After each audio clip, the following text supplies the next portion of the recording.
चलिए अब इसमें कॉन्सेप्ट पे थोड़े क्वेश्चन करते हैं। 2.5 मोल्स की वैल्यू, 2.5 मोल कार्बन डाइऑक्साइड के, तो नंबर ऑफ मोल किसका फॉर्मूला करेगा 2.5 multiply by gases number which is value कितना।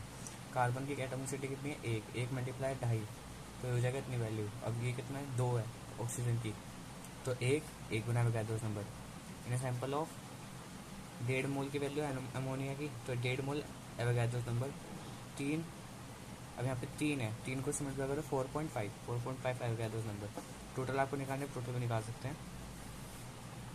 2.5 दे रखिए, 2.5 को इससे करेंगे 2.5 गुना एवोगैड्रोस नंबर। पहले तो आप ये लिख दोगे कि 2.5 गुना एवोगैड्रोस नंबर, फिर आप एटॉमिसिटी से 2.5 को मल्टीप्लाई कर दोगे तो आपका आंसर आ जाएगा। फिर 12 को मल्टीप्लाई कर दो 2.5 से, 6 को मल्टीप्लाई कर दो 2.5 से। तो आज के अपने वीडियो में सीखा कि अगर आपको कोई एटॉमिक सिटी से निकालने के लिए बोले कि नंबर ऑफ एटम कितने होंगे तो आप निकाल सकते हैं, और आपने एवोगैड्रोस नंबर की वैल्यू निकालना भी सीख ली है। आगे हम इसमें वीडियो में बात करेंगे कि आप कैसे किसी भी एलिमेंट की जो नंबर ऑफ प्रोटॉन्स और इलेक्ट्रॉन्स उसकी वैल्यू कैसे निकाल सकते हैं। Thank you guys. तो हमने पहली वीडियो, दूसरी वीडियो जो आप हमारी आ रही है मोल कॉन्सेप्ट के ऊपर, तो हमने पहली वीडियो में सबको निकालना सीख लिया था। अब हम देखेंगे किसी भी इलेक्ट्रॉन्स पे कैसे हम लगा सकते हैं हमारा मोल कॉन्सेप्ट। जैसे आपको पता है कि ए होता है मास नंबर और जेड होता है एटॉमिक नंबर। तो जेड को एटॉमिक नंबर लिखते हैं और नंबर ऑफ प्रोटॉन्स जेड के इक्वल होता है, नंबर ऑफ इलेक्ट्रॉन्स भी जेड के इक्वल होता है। ए कैसे निकाल सकते हैं, ए निकालने का तरीका है मास नंबर होता है, ए निकालने का तरीका है N plus P plus N. P plus N का मतलब न्यूट्रॉन्स के अंदर कितनी सारी चीज़ें रहती है उसको हम ए बोलते हैं। तो न्यूट्रॉन से निकाल सकते हैं ए माइनस जेड। जैसे आपके पास एल्यूमिनियम है, 27 मास नंबर है, 13 इसका एल्यूमिनियम नंबर है, तो आप इसका न्यूट्रॉन निकाल सकते हैं।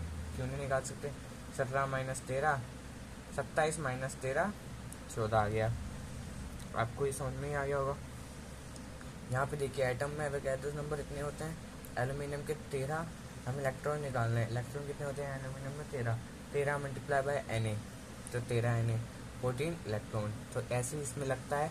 ये देखिए आपको एग्जाम्पल दे रखा है, इसमें एग्जाम्पल में क्या बोल रहा है 14 इसका मास नंबर है और 12 इसका एटॉमिक नंबर है। तो number of protons, number of electrons कितने हो जाएंगे 12 मल्टीप्लाई 2 24 इलेक्ट्रॉन्स और 24 ही neutrons.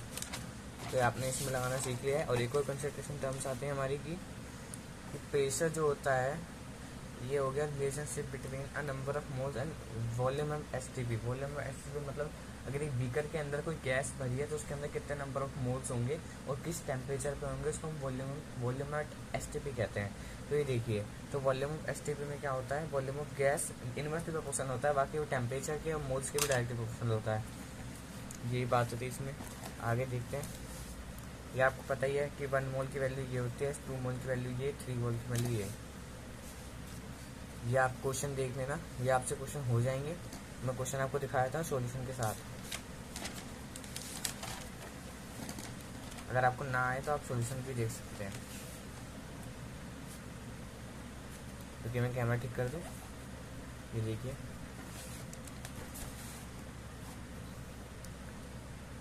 Standard pressure, standard temperature pressure, STP condition. STP कितना 0 डिग्री और 22.27 केल्विन और 1 टेम्परेचर इतना, देख सकते हैं आप।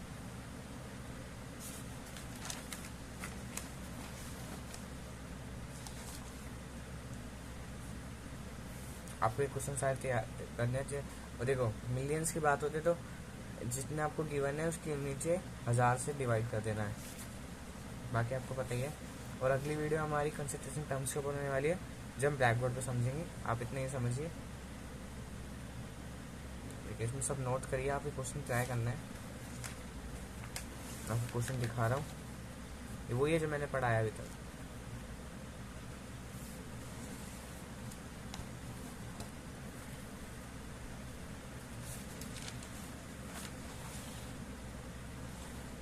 दोबारा रिवाइज है उसका।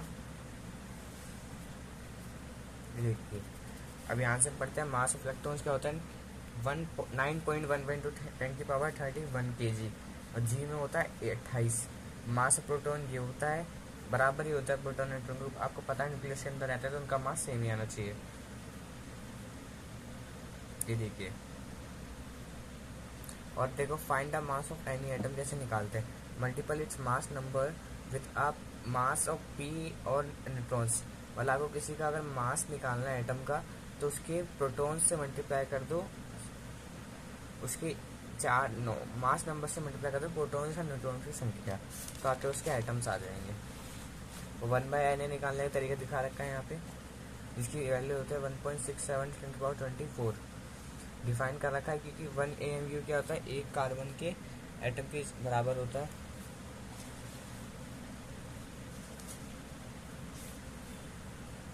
देखिए इसको हम ऐसे लिख सकते हैं, मास ऑफ वन एटम ऐसे लिख सकते हैं, मास में ऐसे लिख सकते हैं। ये देखिए आपको सारे क्वेश्चन ट्राई करने हैं, मैंने आपके लिए खुद बनाए हैं अपने हाथों से फ्लो चार्ट समझाते हुए। ये देखिए बहुत ही अच्छा फ्लो चार्ट है। आपका नंबर ऑफ मोल्स गिवन है, आपका नंबर ऑफ मोल्स से कहीं भी जाना होता है सीधा मल्टीप्लाई करनी होते हैं। नंबर ऑफ मोल्स से मॉलिक्यूल जाना है, N से मल्टीप्लाई कर दो। मॉलिक्यूल से एटम पे जाना है, एटॉमिक सिटी से मल्टीप्लाई कर दो। और नंबर ऑफ मोल्स से वॉल्यूम एसटी पे जाना है, 22.4 से मल्टीप्लाई कर दो। नंबर ऑफ मोल्स से मास करना है, उसको मोलर मास से मल्टीप्लाई कर दो और वापस मोल्स पे आना डिवाइड कर दो। 100% आपसे सारे क्वेश्चन बनेंगे जो मैं आपको दिखा रहा हूँ। कोई डाउट आएगा तो पूछ लेना।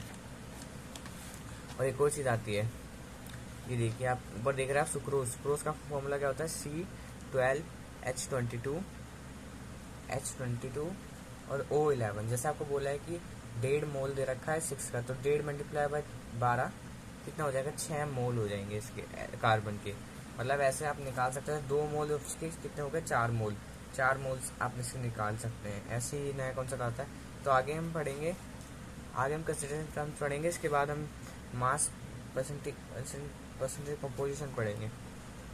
पहले हम कंसिडरेशन टर्म्स पढ़ेंगे अपने बोर्ड पे। ठीक है, आज की वीडियो में इतना ही।